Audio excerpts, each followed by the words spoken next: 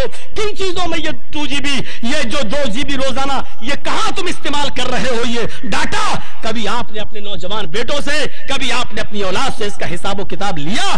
نہیں. پھر سوال کرتے ہیں کیا مولانا صاحب تقریر میں ایسی بات بولیے, ماں باپ کا کیا مقام ہے اور کیا درجہ ہے؟ اب بڑھاپے میں دیکھ رہا کہ میری اولاد بگڑ چکی ہے, مجھے پوچھ نہیں رہی ہے, تو اب مولویوں سے تقریریں کروائی جا رہی ہیں ماں باپ کی فضیلت بتاؤ. آپ نے کبھی کیا؟ حضرت عمر فاروق کے پاس ایک باپ آیا اپنے بیٹے کی شکایت لے کے, کہا کہ میرا بیٹا میرا کہنا نہیں مانتا اور میری نافرمانی کرتا. بلایا, ادھر آؤ. بیٹے کو بلایا گیا, بہت ڈانٹا, سخت سو سب کچھ کہہ ڈالا. بیٹے نے کہا ہو گیا؟ کہاں اب میں کچھ بولوں؟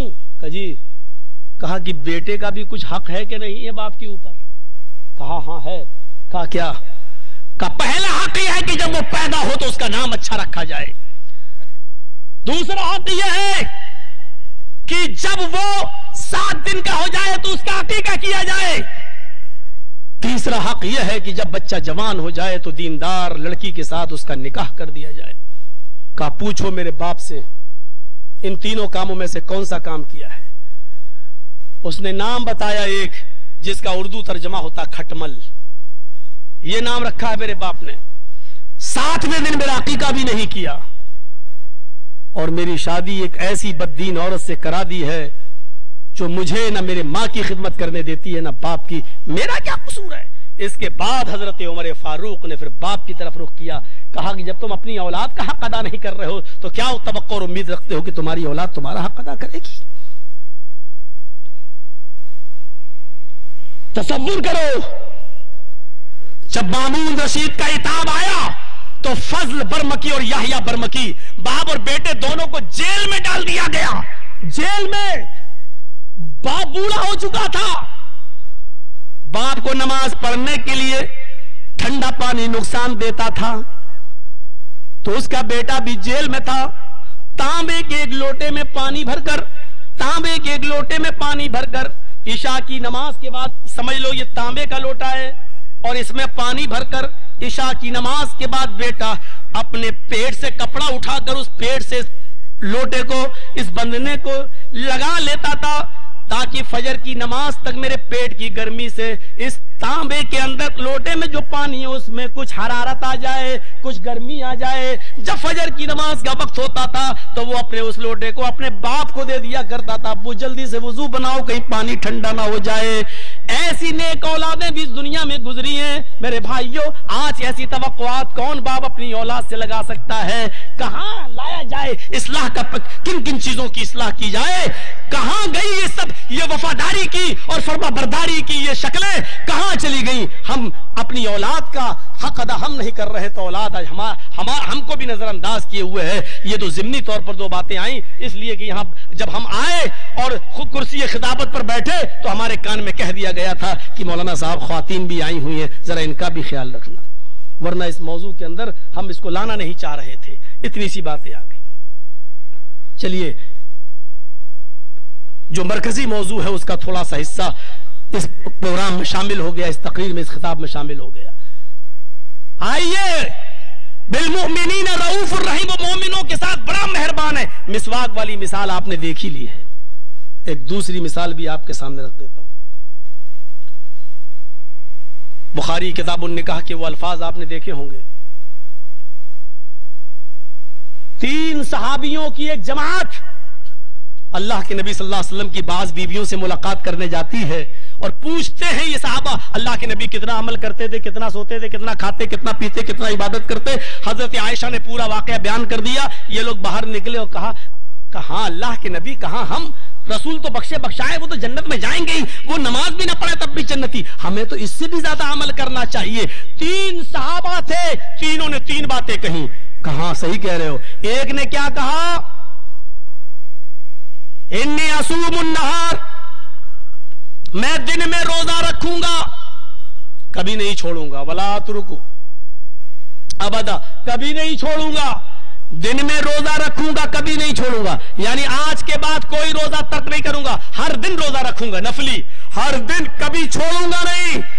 دوسرے صحابی نے کہا اصلی اللیل، آج کے بعد میں پوری رات عبادت کرتا رہوں گا، رات بھر نمازیں پڑھوں گا، کبھی چھوڑوں گا نہیں، کبھی سوؤں گا نہیں، کبھی سوؤں گا نہیں۔ ایک نے کہا میں دن بھر روزہ رکھوں گا، کبھی چھوڑوں گا نہیں۔ دوسرے نے کہا میں رات بھر عبادت کروں گا، نماز پڑھوں گا، کبھی ترک نہیں کروں گا، کبھی سوؤں گا نہیں۔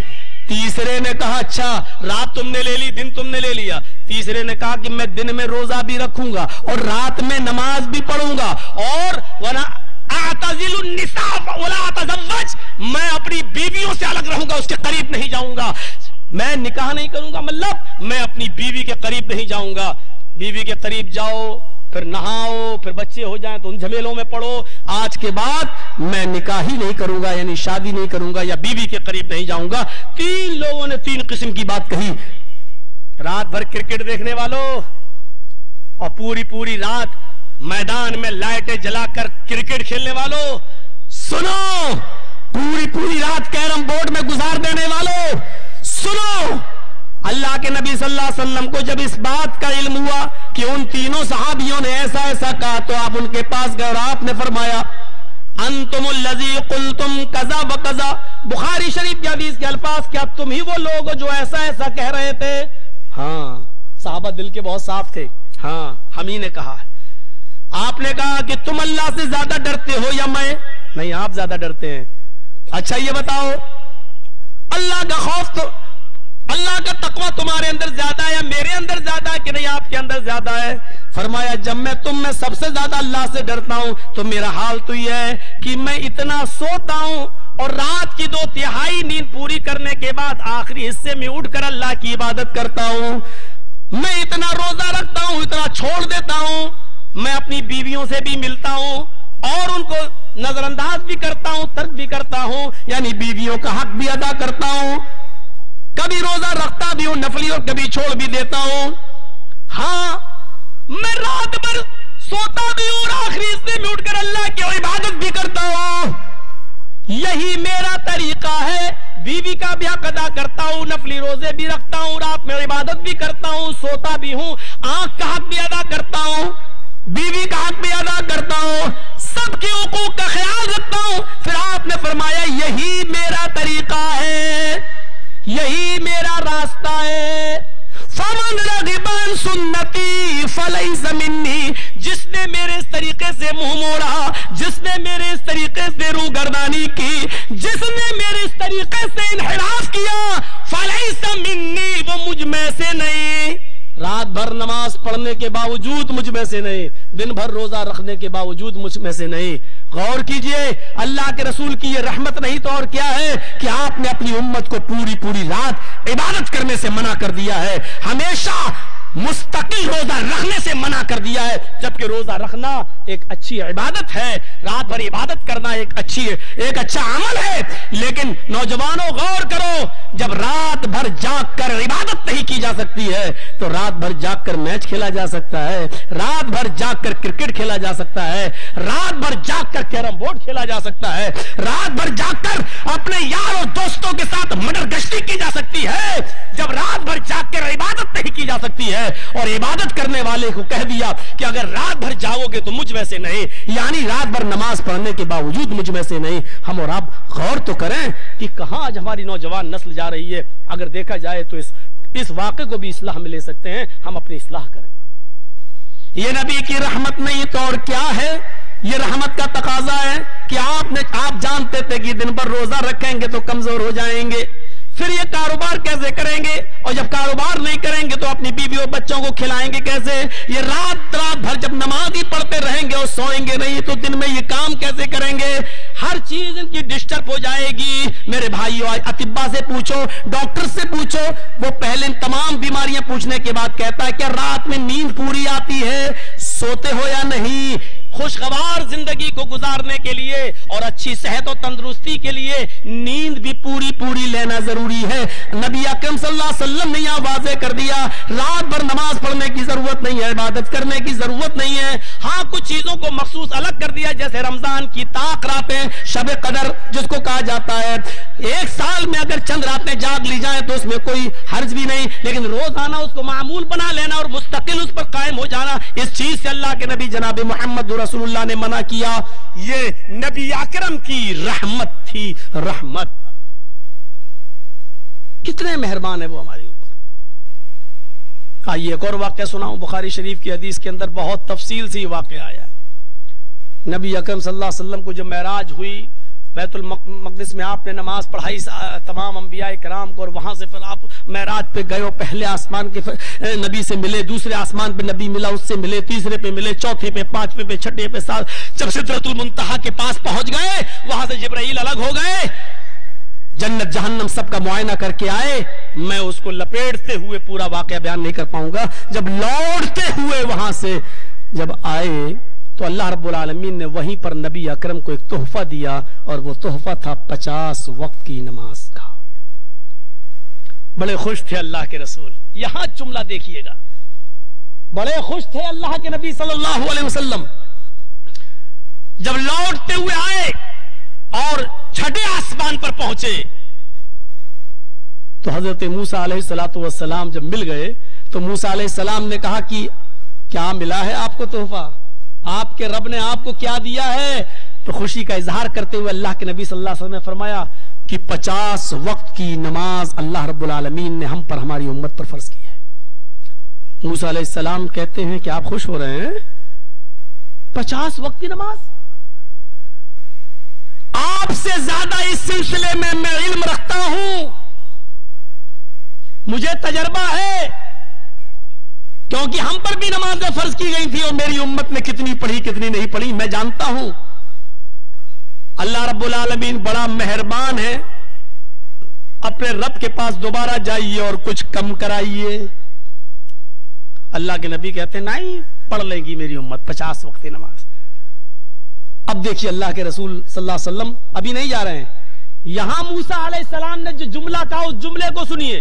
موسیٰ علیہ السلام نے کہا ان امتک لا تطیق، اے محمد صلی اللہ علیہ وسلم چلے جائیے، آپ کی امت کے اندر 50 وقت کی نماز پڑھنے کی طاقت نہیں ہے۔ امت کا نام سنا، اللہ اگر یہ 50 وقت کی نماز نہیں پڑھ پائی تو جہنم میں جائے گی، میں کیسے گوارا کر لوں گا یہ دیکھنا کہ میری امت جہنم میں جائے گی۔ موسیٰ نے کہا جاؤ، کہا نہیں 50 وقت کی پڑھ لے گی. جب کہا کہ آپ کی امت نہیں پڑھ پائے گی, مجھے تجربہ ہے, امت کا نام سنا چل دیے. اللہ نے کہا کیا ہوا محمد صلی اللہ علیہ وسلم؟ کہا اللہ زیادہ ہیں. اوہ do you want discount, concession چاہتے ہو؟ ہاں اللہ کم ہو جائے تو اچھا ہے. جاؤ 40 10 کم کر دی. آئے موسیٰ علیہ السلام نے کہا کتنی ہو گئی؟ کہا 40. کہا یہ بھی زیادہ ہے. اچھا نہیں نہیں ٹھیک ہے. موسیٰ علیہ السلام پھر وہی جملہ کہتے ان امتک لا تطیق, بخاری کے اندر دیکھتے جائیے, ان امتک لا تطیق, آپ کی امت میں طاقت نہیں ہے, نہیں پڑھ پائے گی, نہیں مجھے آپ سے زیادہ تجربہ ہے. پھر گئے, اللہ یہ بھی زیادہ. اچھا چلو 10 اور کم کر دے رہا ہوں 30, ٹھیک ہے نا؟ ہاں ہاں ہاں ہاں. دیکھیے اللہ کے رسول اللہ جتنی کر دے رہا وہ لے کے چلے آ رہے ہیں. ٹھیک ہے کیونکہ آپ اپنے حساب سے دیکھ رہے ہیں کہ ہم پڑھ لیں گے, لیکن امت کا تجربہ موسیٰ علیہ السلام بیان کر رہے ہیں. جب نیچے آئے چھٹے آسمان پر, اللہ موسیٰ علیہ السلام نے کہا اب تو بہت کم ہو گئی ہوں گی. ہاں بہت کم ہو گئی ہیں, 20 کم ہو گئی, 30 ہی رہ گئی ہیں. یہ بہت کم ہو گئی ہیں, 20 ہی کم ہوئی اور تم کہہ رہے ہو بہت کم. نہیں نہیں ایک بار اور جاؤ. ارے موسیٰ ٹھیک ہے, بار بار کتنا بار جاؤں؟ ارے جاؤ, رب بہت مہربان ہے. نہیں نہیں اب نہیں جاؤں گا. ان امتک لا تطیق, اچھا لگے گا, آپ کی امت طاقت نہیں رکھ سکتی. پھر کہا آپ کی امت طاقت نہیں رکھ سکتی. اچھا امت کا در, رحمت دیکھو, امت کا نام سنتے چلے جاتے. اللہ یہ بھی زیادہ ہے. اچھا جاؤ 10 اور کم. موسیٰ علیہ السلام نے کہا یہ بھی زیادہ ہیں. اے موسیٰ بار بار بھیج رہے ہو. کہا اس لیے بھیج رہا ہوں کہ آپ کی امت نہیں پڑھ پائے گی, میں جانتا ہوں. پھر گئے 10. موسیٰ علیہ السلام نے کہا کتنی رہ گئی؟ کہا 10. کہا بس, تم اس کو بس کہہ رہے ہو؟ کہا موسیٰ اب نہیں جاؤں گا. بخاری کے الفاظ ہیں موسیٰ اب نہیں جاؤں گا, 10 پڑھ لیں گی میری امت. موسیٰ علیہ السلام نے کہا اے محمد صلی اللہ علیہ وسلم, میری امت پر صرف 2 وقت کی نماز فرض تھی اور میری امت 2 وقت کی بھی نہیں پڑھ سکی. آپ کی امت 10 وقت کی کیسے پڑھے گی؟ اچھا پھر چلے گئے. اللہ موسیٰ کہہ رہا کہ میری امت 2 وقت کی نہیں پڑھ پائی, آپ کی امت 10 وقت کی کیسے پڑھے گی؟ اور کم کر دو 5, ٹھیک ہے نا؟ ہاں میں محنت کروں گا, 5 تو پڑھ ہی لے گی. موسیٰ علیہ السلام نے کہا محمد صلی اللہ علیہ وسلم ایک بار اور چلے جاؤ. یہاں اللہ کے نبی قسم کھا لیتے ہیں کہ موسیٰ مجھے بار بار اپنے رب کے پاس جانے میں شرم آتی ہے, 50 سے 5 رہ گئی, انشاءاللہ میری امت پڑھ لے گی. محنت کر رہا, اب میں بار بار نہیں جاؤں گا. کتنی بار جاؤں؟ اب مجھے بار بار اپنے رب کے پاس جانے میں شرم آ رہی ہے. جیسے ہی محمد رسول اللہ کی زبان سے یہ جملہ نکلا, وہاں غیب سے آواز آتی ہے محمد تم مجھ سے شرما گئے, اب میں نے 5 وقت کی نمازیں تم پر, تمہاری امت پر میں نے فرض کر دی ہیں. قسم ہے مجھے اپنے عزت و جلال کی, اگر ایک بار اور آ جاتے تو میں اور کم کر دیتا, لیکن تم شرما گئے. تمہیں میری رحمت پر, تمہیں میری مہربانی کا علم نہیں ہوا, میری رحمت کا تم اندازہ نہیں لگا سکے. اے محمد جب تم نے قسم کھا لی کہ اب میں نہیں جاؤں گا, تو میں نے بھی اب تمہارے اوپر 5 وقت کی نمازیں فرض کر دی. جاؤ, مہر لگ گئی. اچھا کتنے لوگ سوچ رہے ہوں گے کاش ایک بار اور چلے گئے ہوتے, اللہ کے نبی کتنا اچھا ہوتا. بلکہ بہت سے کہہ رہے ہوں گے کیا ہو گیا, ایک بار اور چلے گئے ہوتے تو کیا ہوتا. 3 اور کم ہو جاتی, 2 ہی رہ جاتی.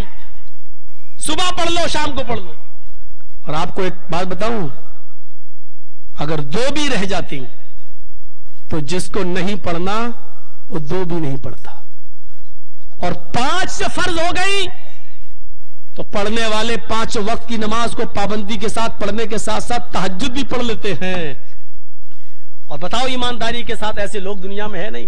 پڑھنے والے 5 وقت کی نماز پابندی کے ساتھ بھی پڑھ لیتے ہیں اور تہجد بھی پڑھ لیتے ہیں, ساتھ میں اشراق بھی پڑھ لیتے ہیں, اور بھی جو نوافل پڑھنے کا موقع ملتا وہ بھی پڑھ لیتے ہیں.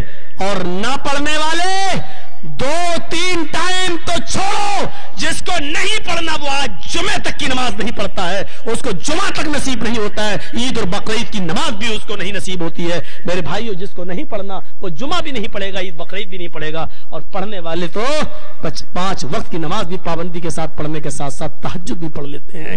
پورا واقعہ بیان کرنے کا مقصد صرف یہ تھا کہ بار بار آ رہے ہیں، اور جب سن رہے ہیں کہ آپ کی امت نہیں پڑھ پائے گی تو بار بار جا رہے ہیں۔ میرے بھائیوں، یہ امت کے اوپر رحمت نہیں تو اور کیا ہے؟ بالمومنین رؤوف الرحیم، مومنوں کے ساتھ ان کا معاملہ بڑا خاص ہے، رحم و کرم کا، مومنوں کے اوپر وہ خاص مہربان ہیں، مومنوں کے ساتھ خاص معاملہ ہے۔ ایک اور واقعہ سنا دیتا ہوں، یہ بھی بخاری کے اندر ہے۔ نبی اکرم صلی اللہ علیہ وسلم فرماتے ہیں کہ اللہ تعالیٰ نے آدم علیہ السلام سے لے کر مجھ محمد رسول اللہ تک جتنے بھی نبی بھیجے، ہر نبی کو دنیا میں ایک اختیاری دعا دی تھی کہ میں تمہاری اور دعائیں قبول کروں یا نہ کروں، لیکن ایک دعا کا اختیار دیتا ہوں، تم جو مانگو گے تمہیں ملے گا۔ اختیار دیتا ہوں، تم مانگو میں تمہیں دوں گا۔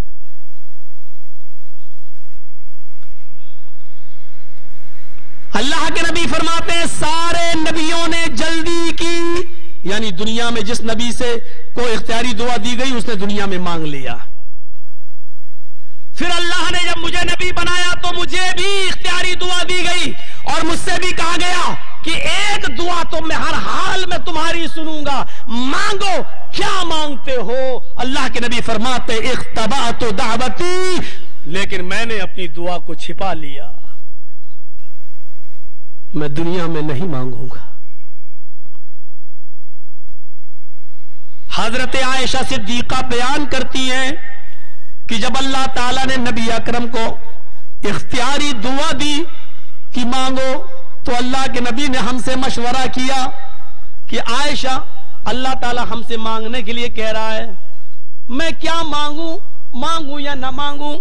تو اما عائشہ کہتی ہے کہ میں نے اللہ کے نبی صلی اللہ علیہ وسلم سے کہا کتنے دن گھر میں چولہا نہیں جلتا، فاقے رہتے ہیں، جب اللہ تعالیٰ آپ کو اختیار دے ہی رہا تو مانگ لیجئے۔ پھر اللہ کے نبی فرماتے عائشہ، قسم ہے اس ذات کی جس کے قبضے میں میری جان ہے، اگر میں آج اختیاری دعا مانگ لوں اور اللہ سے یہ کہہ دوں کہ اس احد پہاڑ کو سونے کا پہاڑ بنا دے، تو اللہ کی قسم یہ پہاڑ سونے کا بن جائے، جہاں میں چلوں تو یہ پہاڑ بھی میرے ساتھ ساتھ چلے، لیکن عائشہ میں مانگوں گا نہیں۔ یہ زندگی کے چند دن ہیں جو گزر جائیں گے تکلیفوں کے ساتھ، بھوک و پیاس کے ساتھ۔ حضرت عائشہ کہتی ہے میں نے پھر پریشر بنایا، جب اللہ اختیار دے رہا تو مانگ کیوں نہیں لیتے؟ اس میں غلط کیا ہے جب اللہ آپ کو دے ہی رہا ہے؟ فرمایا عائشہ نہیں، اختبأت دعوتی، میں نے اپنی دعا کو چھپا لیا ہے، میں قیامت کے دن اللہ سے مانگوں گا۔ حضرت عائشہ فرماتی ہے پھر آپ کی مرضی، لیکن اما عائشہ پوچھتی ہے کہ آخرت میں آپ اللہ سے کیا مانگیں گے؟ اللہ کے نبی کہتے ہیں سنیے نوجوانوں، سنو میرے بھائیوں، اللہ کے رسول صلی اللہ علیہ وسلم نے فرمایا عائشہ قیامت کا دن ہوگا، نفسا نفسی کا عالم ہوگا، کائنات کے لوگ پریشان ہوں گے، ادھر ادھر بھٹک رہے ہوں گے، جا رہے ہوں گے، میری امت بھی پریشان حال ہوگی، حساب و کتاب بھی ہو چکا ہوگا، بہت سے لوگ جہنم کے کنارے بھی کھڑے ہوں گے۔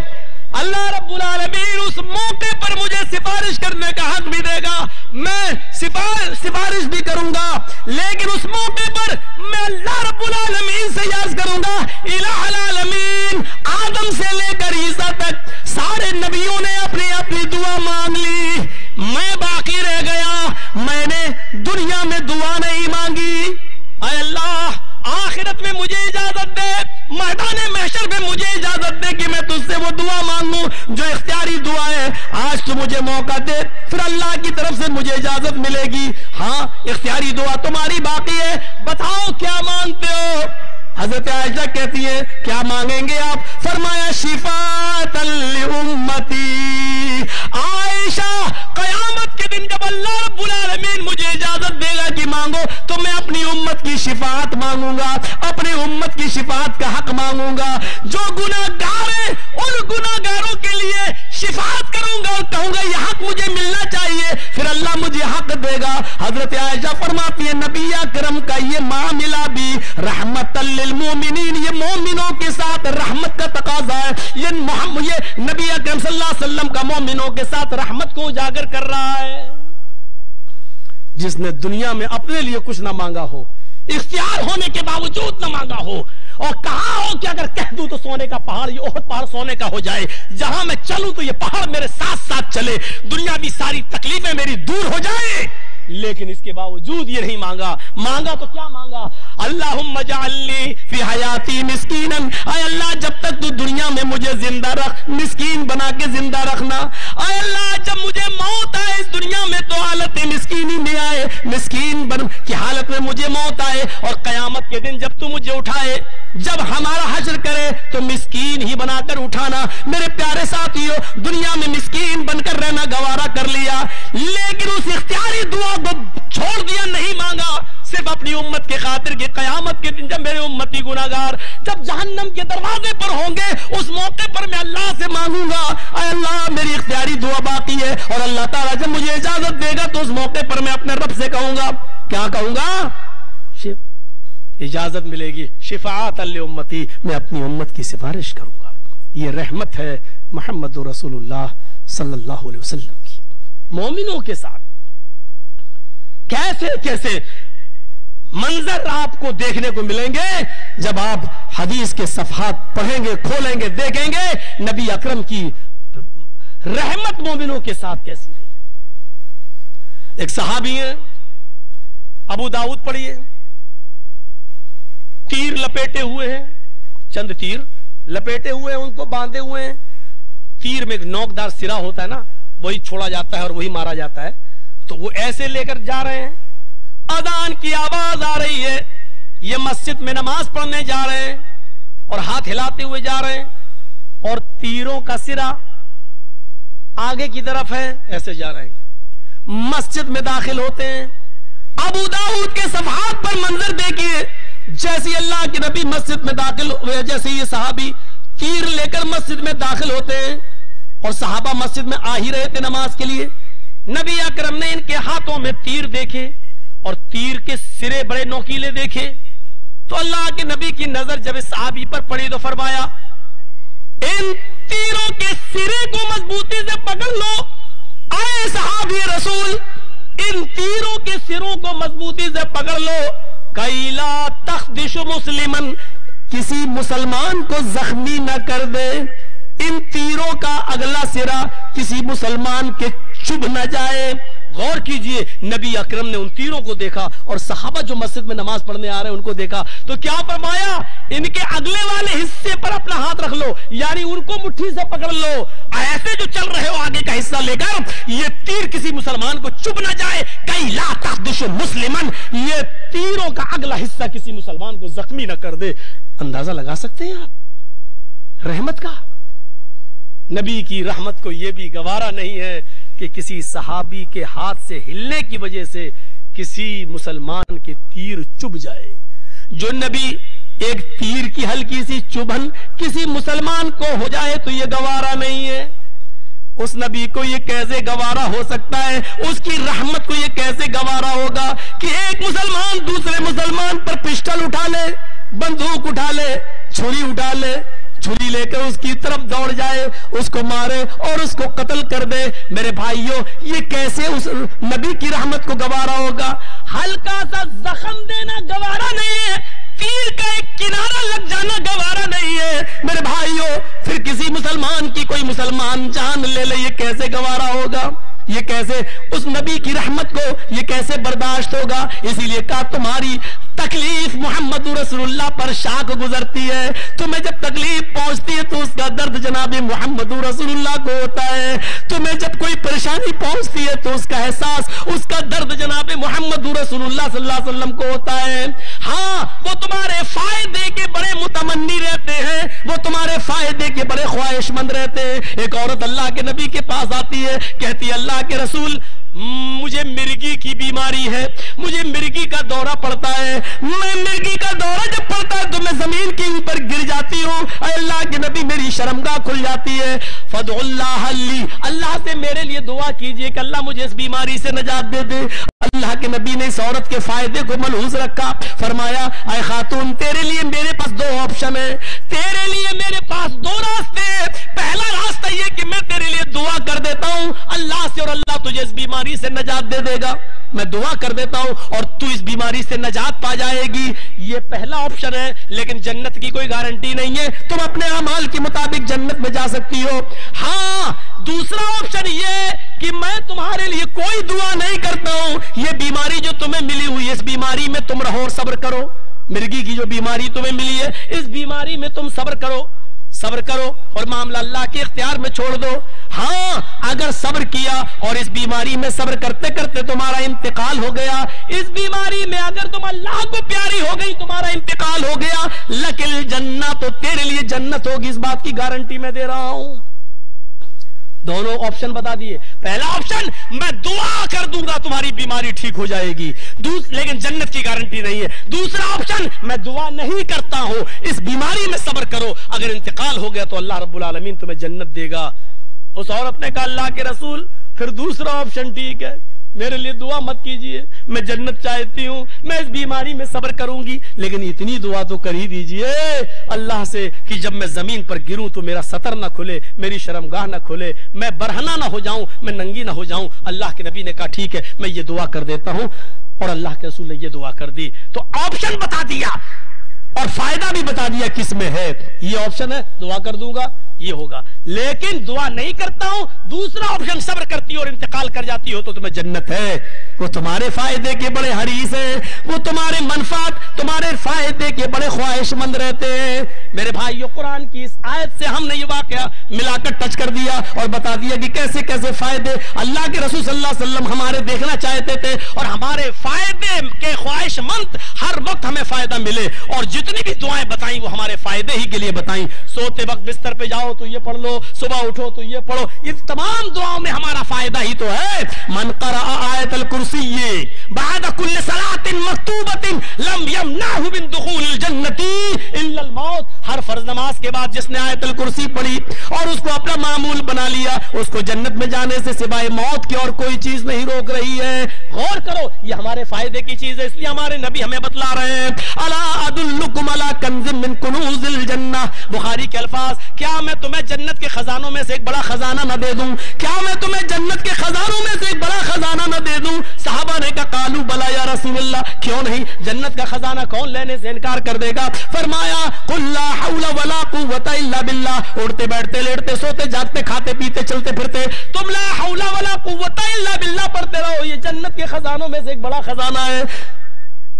حریص علیکم, وہ تمہارے فائدے کے بڑے متمنی رہتے ہیں, خواہش مند رہتے ہیں. مومنوں کے ساتھ بڑا رحم کا معاملہ ان کا کچھ خاص ہے, مومنوں کے لیے کچھ خاص ہے. یہ خاص واقعات ہی تو تھے جو ہم نے آپ کے سامنے رکھ دیے ہیں.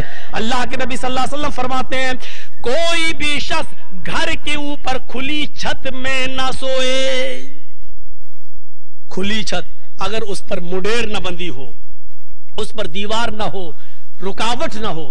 گرمیوں میں بہت سے لوگ گھر کی چھت پہ سوتے ہیں نا, اور کھلی ہوئی ہے, کوئی دیوار کھڑی نہیں ہے, سو رہے ہیں, اچانک کوئی ڈراؤنا خواب دیکھا, اٹھ کے بھاگے, پتا چلا گرے 3 منزل نیچے اور مر گئے, پھٹ گیا سر, مر گئے. اللہ کے نبی صلی اللہ علیہ وسلم نے یہاں تک فرمایا گھر کی کھلی چھت پر اگر کوئی آدمی سو رہا ہے تو میں بری ہوں اس کی موت سے, میں بری ہوں, میں بری ہوں. میرے بھائیو آپ نے منع کیا ہے کہ گھر کی کھلی چھت پر آپ ایسے نہ سوئیں جب تک کہ اس کی مڈیر نہ باندھ دی جائے. میرے نبی کی رحمت کو یہ بھی گوارا نہیں ہے کہ میرا کوئی امتی گھر کی چھت پر سو رہا ہے اور کھلی چھت پہ سو رہا ہے, رات میں ڈر گیا, اٹھ گیا, چلنے کی بیماری ہے, اٹھا اور اندھیرے میں دیکھ نہ سکا اور نیچے گر گیا اور مر گیا. یہ رحمت نہیں ہے نبی کی تو اور کیا ہے. بالمؤمنین رؤوف الرحیم, مومنوں کے ساتھ یہ رحم کا کچھ عجیب معاملہ, کچھ خاص معاملہ ہے. میرے نبی کی رحمت کو یہ بھی گوارا نہیں. جھاڑ پھوس کے مکان ہوا کرتے تھے اس وقت۔ نبی اکرم صلی اللہ علیہ وسلم فرماتے ہیں کوئی بھی شخص تم میں سے عشاء کی نماز پڑھنے کے بعد جب اپنے بستر پہ آیا کرے اور اپنے بستر پہ سونے جائے تو سونے سے پہلے وہ اپنے بستر کو 3 مرتبہ جھاڑ لے۔ میرے نبی کی رحمت کو یہ بھی گوارا نہیں، عشاء کی نماز پڑھ کے کوئی آدمی آیا اور وہ نیند میں اور آ کر ایسے ہی لیٹ گیا اور دیوار سے یا اوپر کی چھت سے کوئی چھپکلی گری یا کوئی خطرناک جانور، کوئی زہریلا جانور اس بستر پہ پڑا ہوا ہے اور آدمی اس پر آتے ہی نماز کے بعد لیٹ گیا اور وہ بچھو اس کو ڈنگ مار دے، وہ زہریلا جانور اس کو کاٹ لے اور وہ مر جائے اس کے زہر سے، میرے نبی کی رحمت اس بات کو بھی گوارا نہیں کر رہی ہے۔ حکم دے رہے ہیں بستر پہ جاؤ تو بستر پہ سونے سے پہلے تم اس بستر کو 3 مرتبہ جھاڑ لیا کرو۔ جھاڑنے کے لیے کوئی کپڑا نہ ملے تو اپنے لنگی تہمت جو پہنتے ہو اسی کے کونے سے اس بستر کو 3 بار جھاڑ لو، اس کے بعد سویا کرو۔ میرے پیارے ساتھیوں، میرے نبی کی رحمت اس بات کو بھی گوارا نہیں کر رہی ہے۔ فرمایا جب تم عشاء کی نماز پڑھنے کے بعد، جب عشاء کی نماز پڑھنے کے بعد بستر پر جب تم لیٹنے کے لیے جاؤ وطفی مصباحک، تو تم اپنے گھر کے چراغ کو بجھا دیا کرو، چراغ کو بجھا دیا کرو۔ اس زمانے میں چراغ تھے، ہم کہہ سکتے ہیں کہ لائٹ کو بجھا دیا کرو، حکم وہی نافذ ہوگا۔ نبی اکرم کے زمانے میں ابو داؤد کے اندر یہ حدیث آئی ہے، نبی اکرم کے زمانے میں ایک صحابی کے یہاں چراغ جل رہا تھا اور پورے کے پورا گھر سو رہا تھا، ایک چوہیا نکلتی ہے اور اس چوہیا نے چراغ کی بتی کو اپنے منہ سے کھینچ لیا اور کھینچتے ہوئے لے گئی اور گھر کے کونے تک لے گئی۔ گھر کے اس ایک کونے میں کوئی کپڑا پڑا ہوا تھا، اس کپڑے نے آگ پکڑ لی اور دھیرے دھیرے پورے کا پورا گھر جو کھجور کے پتوں سے بنا ہوا تھا، پورے کے پورے گھر میں آگ لگ گئی اور وہ صحابی اسی میں جل گئے، ان کے بچے بھی جل گئے۔ میرے بھائیوں، محمد رسول اللہ کو اس کا علم ہوا، نبی کی رحمت نے گوارا نہیں کیا، فرمایا وطفی مصباحک، جب تم بستر پہ سونے جاؤ تو چراغ بجھا دیا کرو۔ محمد رسول اللہ کی رحمت یہ بھی گوارا نہیں کر رہی ہے کہ میرا امتی جلتا ہوا مسواک چھوڑ کر سو جائے اور رات میں ہوا تیز چلے اور مسواک اور چراغ اڑ جائے،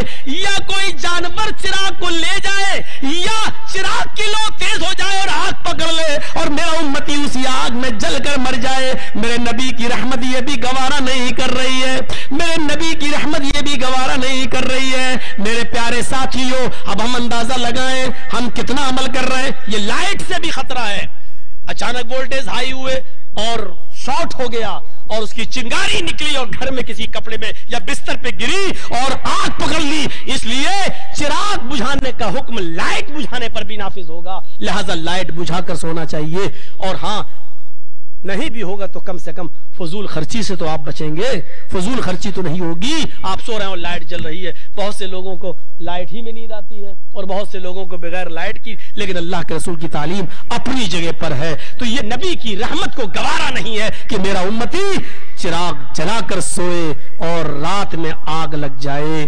تو میرے بھائیوں، ایک مختصر سی اسپیچ صحیح، ایک گھنٹہ سوا گھنٹے کی تقریر صحیح، لیکن اتنی کافی ہے کیونکہ رات کے 11:15 بج چکے ہیں اور حقیقت میں بہت لمبا سفر کر کے آیا ہوں اور کل سے ابھی تک کچھ بھی نہیں سو سکا ہوں، 1 گھنٹہ بھی سونے کو صحیح سے نہیں ملا اور گاڑی میں کیا نیند آتی ہے وہ تو آپ جانتے ہی ہیں۔ انشاءاللہ کل پھر کوئی پروگرام ہے میرا کرنول سائڈ مر، وہ آپ کو بعد میں شاید بتا دیا جائے۔ ہم اللہ سے دعا کرتے ہیں کہ بار الہ رسول کی رحمت سے ہمیں فائدہ اٹھانے کی توفیق عطا فرما، ہماری قوم کی بچیوں کی اصلاح فرما، اللہ ان کو موبائل کا غلط استعمال کرنے سے محفوظ فرما دے، اے اللہ ہمارے نوجوانوں کو بھی دین کا آئیڈیل بنا دے، محمد رسول اللہ کی سنتوں پر چلنے والا بنا دے، ہمارے معاشرے کی اصلاح فرما دے، نبی کی سنتوں کو ہمیں زندہ کرنے والا بنا دے اور اس پہ چلنے والا بنا دے۔ اور لاسٹ میں یہ کہ اللہ جب تک تو ہمیں زندہ رکھ، اسلام پہ زندہ رکھنا، اور جب ہمارا خاتمہ ہو تو ایمان پر ہمارا خاتمہ فرمانا۔ وما علینا الا البلاغ المبین وآخر دعوانا ان الحمد للہ رب العالمین۔ السلام علیکم ورحمۃ اللہ وبرکاتہ۔